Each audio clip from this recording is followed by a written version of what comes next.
नमस्कार मित्रों, स्वागत है आप सभी का हमारे इस चैनल में। आज के इस वीडियो में हम आपको मुख्यमंत्री भजनलाल सरकार की तरफ से चलाई जा रही उन महत्वपूर्ण योजनाओं की पूरी और विस्तृत जानकारी देने जा रहे हैं, जिनका सीधा फायदा किसान, मजदूर, पशुपालक, महिलाएं, युवा, बुजुर्ग और गरीब परिवारों को मिल रहा है। लगातार इन योजनाओं के तहत लोगों के खातों में राशि भेजी जा रही है और जमीन पर भी इसका असर साफ नजर आ रहा है। सबसे पहले बात करते हैं किसान क्रेडिट कार्ड योजना की। जिन किसानों के पास किसान क्रेडिट कार्ड है, उनके खातों में सरकार द्वारा 8,000 रुपये की सहायता राशि भेजी जा रही है। इस पैसे से किसान बीज, खाद, कीटनाशक और अन्य जरूरी कृषि सामान खरीद सकते हैं। कई किसानों को इस संबंध में मैसेज भी मिलने शुरू हो चुके हैं और बाकी किसानों के खाते भी धीरे धीरे अपडेट किए जा रहे हैं। इसके साथ ही सरकार ने पशुपालकों के लिए भी बड़ा फैसला लिया है। पशुपालन को बढ़ावा देने के लिए सरकार द्वारा हर पशुपालक को 4,000 रुपये प्रतिमाह की सहायता दी जा रही है। इससे खासतौर पर डेयरी से जुड़े परिवारों को फायदा मिल रहा है और दूध व दुग्ध उत्पाद का कारोबार मजबूत हो रहा है। अब बात करते हैं राशन कार्ड धारकों की। जिन लोगों का आधार ई-केवाईसी पूरी हो चुकी है, उन्हें सरकार द्वारा 3,000 रुपये की आर्थिक सहायता दी जा रही है। इसके अलावा हर पात्र परिवार को 30 किलो राशन, जिसमें गेहूं, चावल, दाल और अन्य जरूरी खाद्य सामग्री शामिल है, उपलब्ध कराई जा रही है, जिससे गरीब परिवारों को राहत मिल रही है। अगली खबर है कि सरकार ने मनरेगा मजदूरों के लिए भी बड़ा निर्णय लिया है। पहले जहां मजदूरी कम मिलती थी, अब उसे बढ़ाकर 221 रुपये से 250 रुपये प्रतिदिन कर दिया गया है। यह राशि सीधे मजदूरों के बैंक खाते में डीबीटी के माध्यम से भेजी जा रही है, जिससे बिचौलियों की समस्या भी खत्म हो रही है। अगली खबर है कि किसानों के लिए प्रधानमंत्री किसान सम्मान निधि योजना के तहत अब हर किस्त को बढ़ाकर 4,000 रुपये प्रति किस्त कर दिया गया है। इससे छोटे और सीमांत किसानों को काफी राहत मिल रही है और खेती के कामों में मदद मिल रही है। अगली खबर है कि गाय और भैंस पालन करने वाले कुछ विशेष पशुपालकों के लिए सरकार ने अलग से सहायता योजना शुरू की है, जिसके तहत उन्हें 25,000 रुपये प्रतिमाह तक की मदद दी जा सकती है। यह योजना खासकर उन पशुपालकों के लिए है जो बड़े स्तर पर दुग्ध उत्पादन कर रहे हैं। साथ ही युवाओं के लिए कौशल विकास योजना चलाई जा रही है, जिसमें उन्हें अलग अलग ट्रेड में प्रशिक्षण दिया जा रहा है। प्रशिक्षण के दौरान उन्हें 1,000 से 2,000 रुपये तक का स्टाइपेंड भी दिया जा रहा है, ताकि वे बिना किसी आर्थिक परेशानी के ट्रेनिंग ले सकें और भविष्य में रोजगार या खुद का काम शुरू कर सकें।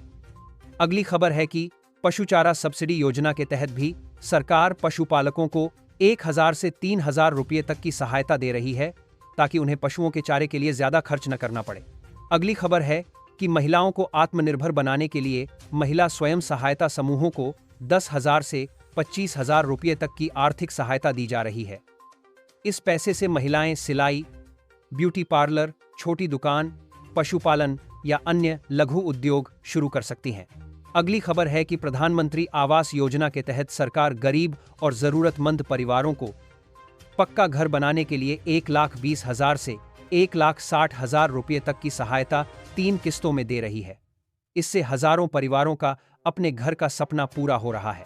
अगली खबर है कि पशुधन बीमा योजना के अंतर्गत सरकार पशुओं के बीमा के लिए 300 से 800 रुपये तक की मदद कर रही है, ताकि किसी भी आपदा या बीमारी की स्थिति में पशुपालक को नुकसान न उठाना पड़े।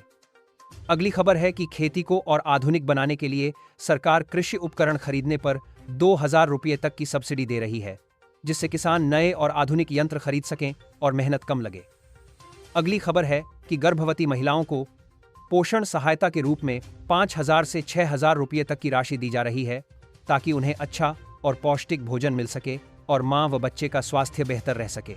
अगली खबर है कि बेरोजगार और शिक्षित बेरोजगार युवाओं को सरकार द्वारा 1,000 से 3,000 रुपये प्रतिमाह भत्ता भी दिया जा रहा है, जिससे वे नौकरी की तलाश के दौरान आर्थिक रूप से कमजोर न पड़ें। अगली बड़ी खबर, वृद्धजनों को सामाजिक सुरक्षा पेंशन योजना के तहत 750 से 1,500 रुपये प्रतिमाह दिए जा रहे हैं।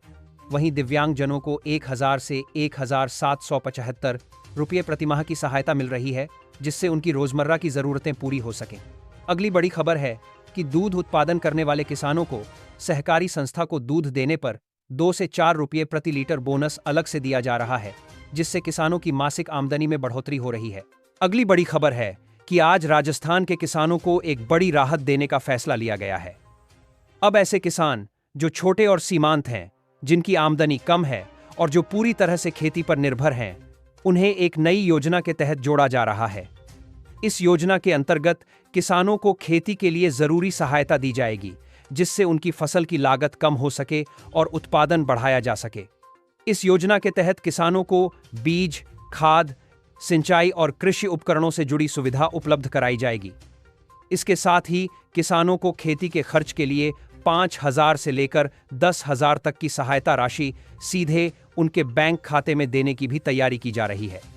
इसके लिए आवेदन प्रक्रिया भी शुरू की जा रही है, जिसमें किसानों को एक फॉर्म भरना होगा। फॉर्म भरने के बाद लाभार्थी किसानों को योजना का लाभ दिया जाएगा। तो कौन से किसान इस योजना के लिए पात्र होंगे, कहां जाकर आवेदन करना होगा, कौन कौन से दस्तावेज लगेंगे और कब से इस योजना की शुरुआत होगी, इसकी पूरी जानकारी इसी वीडियो में विस्तार से बताई जाएगी। इसलिए वीडियो को पूरा जरूर देखिएगा। अगली खबर है कि निर्माण श्रमिकों को पंजीकरण के बाद 2,000 से 5,000 रुपये तक की सहायता मिलती है, ताकि किसी दुर्घटना या बेरोजगारी की स्थिति में उन्हें सहारा मिल सके। अगली खबर है कि कृषि इनपुट सहायता योजना के तहत किसानों को बीज और खाद के लिए 1,000 से 4,000 रुपये तक की सहायता दी जा रही है। अगली खबर है कि पशु की मृत्यु हो जाने की स्थिति में पशुपालकों को 5,000 रुपये से लेकर पशु की श्रेणी के अनुसार मुआवजा दिया जाता है, जिससे उन्हें आर्थिक नुकसान से कुछ राहत मिल सके। अगली खबर है कि फसल बीमा योजना के अंतर्गत प्राकृतिक आपदा, ओलावृष्टि, सूखा या बाढ़ से फसल खराब होने पर किसानों को 2,000 से 25,000 रुपये तक की आर्थिक सहायता मिल रही है। वहीं स्वरोजगार योजना के तहत जो लोग छोटा उद्योग या खुद का व्यवसाय शुरू करना चाहते हैं, उन्हें 5,000 से 25,000 रुपये तक की सब्सिडी और ब्याज में छूट दी जा रही है। इसके साथ साथ स्वरोजगार का प्रशिक्षण लेने वाले युवाओं को 1,000 से 2,000 रुपये तक का स्टाइपेंड भी दिया जा रहा है। सरकार की इन सभी योजनाओं का उद्देश्य यही है कि गरीब किसान, मजदूर, महिला और युवा वर्ग आर्थिक रूप से मजबूत हो और हर व्यक्ति आत्मनिर्भर बन सके। अगली खबर है कि हाईकोर्ट से शिक्षा मंत्री मदन दिलावर और पूर्व विधायक भवानी सिंह राजावत को राहत, दर्ज केस होंगे वापस। दोस्तों, हाईकोर्ट से शिक्षा मंत्री मदन दिलावर व बीजेपी के पूर्व विधायक भवानी सिंह राजावत को राहत मिल गई। कोर्ट ने राज्य सरकार को दोनों के खिलाफ कोटा जिले में दर्ज 3 मुकदमों को वापस लेने की अनुमति दे दी। साथ ही कहा कि मामला लोकतंत्र में जनता के हितों के लिए आवाज उठाने का था और इनमें आरोपियों का स्वयं का स्वार्थ निहित नहीं था। अब सरकार संबंधित अधीनस्थ अदालतों में मुकदमों को वापस लेने के लिए प्रार्थना पत्र पेश करेगी